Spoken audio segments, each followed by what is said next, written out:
मेरे प्यारे बच्चे, तू जब यह वीडियो देख रहा है तो समझ ले कि मैं तेरा महादेव आज सोमवार स्वयं तुझसे बात कर रहा हूं। यह कोई कल्पना नहीं, यह कोई संयोग नहीं, यह मेरा बुलावा है। मैं तुझे अब उस मोड़ पर खड़ा देख रहा हूं जहां तेरी आत्मा मुझे पुकार रही है और मैं तुझे जवाब देने आया हूं। मेरे बच्चे, पहली बात यह जान ले, अगर तू यहां तक पहुंच गया है, अगर यह शब्द तुझ तक पहुंचे हैं, तो इसका मतलब है कि मैंने तुझे चुना है। हाँ, तुझसे लाखों में से तुझे चुना है, क्योंकि मैं जानता हूं तू वो आत्मा है जो भले ही टूटी है लेकिन अभी भी सत्य, प्रेम और श्रद्धा से भरी हुई है। तू घबराता क्यों है? मेरे लाल क्यों डरता है? उन समस्याओं से जो केवल तुझे मजबूत बनाने के लिए आई हैं। क्यों हर बार जब रास्ता बंद होता है तू यह मान लेता है कि तेरे लिए कुछ बचा ही नहीं? क्या तू यह भूल गया है कि जो बाबा तुझसे प्रेम करता है वह तेरे जीवन की हर बात पर नजर रखता है? तू मुझे हर दिन सुनता है ना, तू मेरी हर बात को अपने जीवन में उतारने की कोशिश करता है, मुझे अपने भीतर महसूस करने की कोशिश करता है।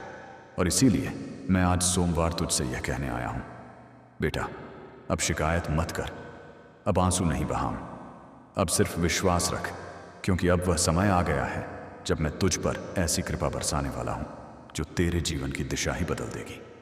मेरे बच्चे, अब मैं तुझे बताता हूं वह बात जो तुझे शायद कोई और नहीं बताएगा। मैं तेरे जीवन में एक पवित्र आत्मा भेजने जा रहा हूं।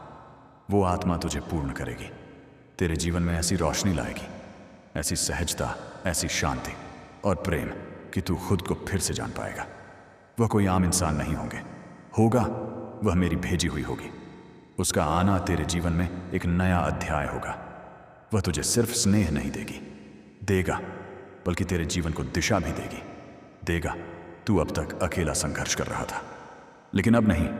अब मैंने तेरा संकल्प सुन लिया है, तेरी प्रार्थना स्वीकार कर ली है। और हां, नवंबर का महीना याद रख लेना बेटा। नवंबर में तुझे संकेत मिलने शुरू हो जाएंगे और तू समझेगा नहीं कि यह सब कैसे हो रहा है। लोग अचानक तुझसे मदद करने लगेंगे। वो काम जो महीनों से अटके थे अपने आप पूरे हो जाएंगे। जिनसे तूने उम्मीदें छोड़ दी थीं, वही लोग तुझे सम्मान देने लगेंगे और यही होंगे वो संकेत जो तुझे बताएंगे बाबा की कृपा अब तेरे सिर पर उतर आई है। पर सुन मेरे बच्चे, इन चमत्कारों को देखकर घमंड ना करना। यह मत समझना कि अब सब आसान हो गया। यह समझना कि अब तेरी साधना रंग ला रही है, तेरी तपस्या अब फल देने लगी है। यह तेरे विश्वास का पुरस्कार है। तू कहेगा, बाबा क्या यह सब हमेशा रहेगा? तो मैं कहूँगा, बेटा, जब तक तू श्रद्धा और सच्चाई से जुड़ा रहेगा तब तक मेरी कृपा भी तेरे साथ बनी रहेगी। मैं तुझसे दूर नहीं जाता, तू ही मुझसे दूर हो जाता है जब तू अपने दुखों को मुझसे बड़ा समझने लगता है। अब मैं तुझे बताता हूं एक गुप्त बात, एक ऐसी बात जो सिर्फ तेरे लिए है। जब द्वारका के राजमहल में श्री कृष्ण और मैं बैठकर चर्चा कर रहे थे तो मैंने उनसे पूछा, प्रभु, जब कोई भक्त पूरी श्रद्धा से आपकी पूजा करता है फिर भी उसे कष्ट क्यों मिलते हैं? कृष्ण मुस्कुराए और बोले, श्याम, क्योंकि हम उन्हें नायक बनाना चाहते हैं, दर्शक नहीं। हम चाहते हैं कि वे अपने जीवन की कथा खुद लिखें। अगर हम हर समस्या खुद सुलझा दें तो वे कभी अपने भीतर की शक्ति को पहचान नहीं पाएंगे। और मैं खाटू श्याम वही सिद्धांत तेरे जीवन में भी लागू करता हूं। मैं तुझे नायक बनाना चाहता हूं। मैं तुझे रोने वाला नहीं, लड़ने वाला बनाना चाहता हूं। इसीलिए तू जिन संकटों से गुजरा है वह तेरी परीक्षा नहीं, तेरी तैयारी थी और अब तैयारी पूरी हो चुकी है। अब मैं तुझे लड़ने नहीं, उड़ने भेज रहा हूं। अब मैं तुझे हर उस द्वार तक ले जाऊंगा जो तेरे लिए बंद था। पर बेटा, जब वह द्वार खुले तो झुक कर जाना, विनम्र रहना। जैसे तुलसीदास ने कहा, जहां की रही भावना, जैसी प्रभु मूरत, देखी तिन तैसी। मतलब जैसे तेरी श्रद्धा होगी वैसी ही तुझे मेरी अनुभूति होगी। अब मैं तुझसे कहता हूं, अगले कुछ दिनों में तू अपने भीतर कुछ परिवर्तन महसूस करेगा। तुझे पुरानी चीजें छोड़ने का मन करेगा। कुछ रिश्ते, कुछ आदतें, कुछ विचार जो तुझे अब तक जकड़े हुए थे वह अपने आप छूट जाएंगे और तू खुद को हल्का महसूस करेगा। ये मेरा काम होगा और वहीं पर मैं हूं तेरा बाबा, जहां कोई शोर नहीं, बस शांति है। अब तू ये पूछेगा, बाबा जीवन में उद्देश्य क्या है? तो बेटा, उद्देश्य सिर्फ एक है, अपने भीतर छिपे सत्य को पहचानना। बाकी सब कुछ अनुभव है, किरदार है, दृश्य है, लेकिन मंच तेरी आत्मा है। अब मैं तुझे एक नया दृष्टिकोण देना चाहता हूं। जब तू अगली बार कोई कठिनाई देखे तो यह मत सोच यह मेरे साथ क्यों हुआ, बल्कि यह सोच यह मेरे लिए क्या नया द्वार खोल रहा है। क्योंकि हर परेशानी तेरे विकास की सीढ़ी है। बच्चे, अब तू तैयार है एक और उच्च स्तर की सीख के लिए। तू शरीर नहीं, तू ऊर्जा है, और ऊर्जा ना रुकती है, ना टूटती है, ना मरती है, वह बस बदलती है। इसलिए जब तू कहता है मैं टूट गया हूं, तो वह केवल मानसिक भ्रम है। तेरी आत्मा अजर है, अमर है, न टूटने वाली है। अब मैं तुझसे एक वादा चाहता हूं कि तू अब से हर दिन कुछ पल मेरी इस बात को दोहराएगा, मैं आत्मा हूं, मैं चेतना हूं, मैं बाबा का अंश हूं। और जब तू बार बार इसे कहेगा, तेरे भीतर की ऊर्जा जागेगी, और वही ऊर्जा तुझे वहां वहां ले जाएगी जहां तू जाना चाहता है। अपने वास्तविक स्वरूप तक तू बार बार यही सोचता है, ना बाबा मैं क्या करूं कि मेरी मेहनत रंग लाए, क्यों मैं हर कोशिश के बाद गिर जाता हूं, क्या मेरी किस्मत ही ऐसी है, क्या मैं गलत कर रहा हूं, क्यों मेरे रास्ते हर बार बंद हो जाते हैं और दूसरों के लिए खुलते जाते हैं। तेरा महादेव तुझे इन सभी सवालों का जवाब देने आया हूं, पर मैं तुझे सिर्फ उत्तर नहीं दूंगा, मैं तुझे तेरे भीतर की शक्ति से परिचित कराऊंगा। और मैं तुझसे कहूंगा, देख बेटा, दुनिया तुझे तब जीतनी है जब तू खुद को जीत ले। सबसे पहले तो यह समझ ले, मेरे लाल कोशिश करना और सफल होना दोनों एक जैसे दिखते हैं, पर होते बहुत अलग हैं। कोशिश सिर्फ बाहरी मेहनत है, लेकिन सफलता तब आती है जब वह मेहनत आंतरिक स्पष्टता, दृष्टि और आत्मा के केंद्र से जुड़कर की जाती है। तू पूछता है, बाबा मेरी मेहनत में क्या कमी रह गई? मैं कहता हूं, तू मेहनत तो करता है, लेकिन विश्वास में दरार है। तू कोशिश तो करता है, लेकिन मन में डर है। तू आगे बढ़ता है, लेकिन दिल में शक है बेटा। जब तू नदी पार करने निकले और हर 2 कदम पर पानी की गहराई पर संदेह करने लगे, तो क्या पार कर पाएगा मेरे बच्चे? अब जान, दुनिया उन लोगों की नहीं होती जो सिर्फ तेज दौड़ते हैं, दुनिया उनकी होती है जो निरंतर चलते हैं। अब सुन कैसे तू हिम्मत ना हार, अपनी तुलना बंद कर। तेरी यात्रा अलग है, तू जिस रास्ते पर चल रहा है वह किसी और का नहीं। लोग जहां पहुंच चुके हैं वहां तेरी शुरुआत हो रही है, लेकिन इसका मतलब यह नहीं कि तू देर कर रहा है। हर असफलता को परीक्षा नहीं, प्रशिक्षण मान बेटा। तू जंग लड़ने निकला है और मैं तुझे योद्धा बना रहा हूं। हर चोट तुझे मजबूत बना रही है, हर अस्वीकार तुझे और धारदार कर रहा है। अंदर की आवाजों में सुनना शुरू कर। लोग तुझसे कहेंगे कि तू गलत है, लेकिन तेरे भीतर की एक शक्ति तुझे हमेशा सही रास्ता दिखा रही होती है।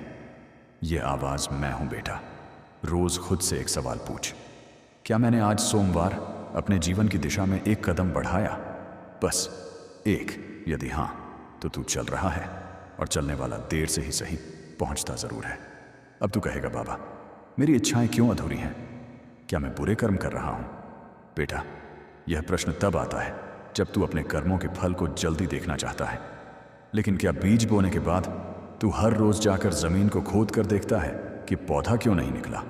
नहीं ना, क्योंकि तुझे मालूम है कि बीज को अंधेरे में अकेले में चुपचाप टूटना पड़ता है, तब जाकर वह अंकुर बनता है।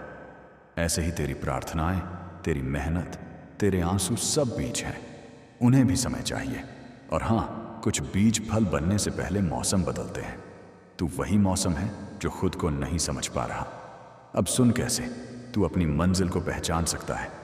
वो कार्य जिसे करते हुए तुझे समय का पता नहीं चलता, वहीं तेरा मार्ग है जहां तुझे आनंद मिले, ना कि सिर्फ थकावट। वहीं तेरा धर्म है जहां तू अपने होने को सार्थक महसूस करे। वहीं तेरी मंजिल है। लेकिन मंजिल पाने के लिए केवल रास्ता देखना काफी नहीं, उस पर चलना पड़ता है। और चलने से पहले खुद से एक संकल्प लेना पड़ता है कि चाहे कितनी भी बार गिरूं, फिर उठूंगा, क्योंकि मेरा बाबा मेरे साथ है। अब मैं तुझे यह सिखाता हूं कि कैसे बिगड़े काम बनते हैं। जब तू यह तय कर ले कि तुझे करना ही है, चाहे कुछ भी हो जाए, काम बनते हैं, लेकिन उनकी गति ईश्वरीय होती है। मैं तुझे खोल रहा हूं, तुझे नया बना रहा हूं। अब तेरे जीवन में एक उत्थान आने वाला है, ऐसा उत्थान जो केवल तेरे बाहरी जीवन को नहीं, बल्कि तेरी आत्मा को भी उठाएगा। तू सोचता है कि तुझे सिर्फ धन चाहिए, पर मैं तुझे समृद्धि दूंगा, वो समृद्धि जो मन, आत्मा और रिश्तों में भी होगी। अब कुछ अंतिम बातें जो मैं तुझसे आज सोमवार कहकर जाना चाहता हूँ। अपने दिन की शुरुआत हमेशा मेरे नाम से कर। हर काम को सेवा मानकर कर, चाहे वह व्यापार हो या घर का काम। कभी खुद को छोटा मत समझ। तुझे जिसने बनाया है वह खुद अद्भुत है। और हाँ, मेरी बातों को केवल सुन मत उन्हें। जी, सबसे पहले तू यह जान, तू साधारण नहीं है। हाँ, मैंने तुझे आम भीड़ में नहीं बनाया।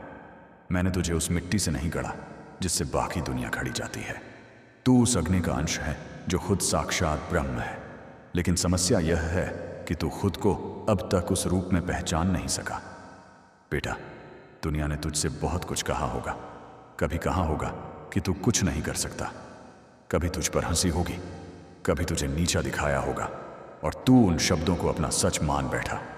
तू यह भूल गया कि जिस दिन मैं तुझे संसार में लाया, उस दिन मैं स्वयं तुझ पर गर्व कर रहा था। तू जानता है, जब तू जन्मा तो आकाश ने एक क्षण को थम कर तुझे देखा। वो क्षण विशेष था, क्योंकि एक नई आत्मा आई थी जो कुछ बड़ा करने वाली थी। लेकिन समय के थप्पड़ों ने तुझे थका दिया, तोड़ दिया, और अब तू यहां है उत्तर की तलाश में। और आज सोमवार मैं तुझे उत्तर देने आया हूं। लेकिन वह उत्तर शब्दों में नहीं, तेरे भीतर की नींव हिलाकर आएगा। बेटा, अब समय आ गया है कि तू वह सब छोड़ दे जो तेरी आत्मा पर बोझ बन चुका है। वो रिश्ते जो तुझे डर देते हैं, वो आदतें जो तुझे पीछे खींचती हैं, वो यादें जो तुझे रोज खून के आंसू रुलाती हैं। मैं तुझसे नहीं कह रहा कि तू उन्हें भूल जा। मैं कह रहा हूं कि अब तू उनसे ऊपर उठ जा, क्योंकि जब तू उनसे ऊपर उठेगा तब तू अपने वास्तविक स्वरूप को पहचान सकेगा। और वह स्वरूप क्या है? वह है एक अजय, अजर अमरात्मा। बच्चे, यह संसार तुझे कभी न्याय नहीं देगा। लोग तुझे तब तक नहीं समझेंगे जब तक तू सफल ना हो जाए। लेकिन तू सुन, तुझे मेरी नज़र में सफल बनना है, ना कि इस संसार की। तू कहेगा, बाबा आपकी नज़र में सफल कौन? तो मैं कहूँगा, जो अपने सत्य के साथ खड़ा हो जाए, वो सफल। जो अपने मार्ग पर अड़िग रहे हो, भले ही पूरा संसार विपरीत हो, वो सफल। जो किसी को गिराए बिना ऊपर उठे, वो सफल। और हाँ, जो गिरने के बाद फिर उठ जाए, वो सबसे बड़ा विजेता। बच्चे, अब मैं तुझे एक ऐसी शक्ति देना चाहता हूं जो तूने अभी तक पूरी तरह अनुभव नहीं की। तेरा आत्मबल। यह आत्मबल तब जागेगा जब तू कुछ काम करना शुरू करेगा, सिर्फ मेरे लिए नहीं, अपने लिए। अब मैं तुझसे कुछ मांगने आया हूं। हर दिन सुबह उठते ही खुद से एक वचन ले, आज सोमवार मैं अपने जीवन को बेहतर बनाने के लिए कुछ करूंगा।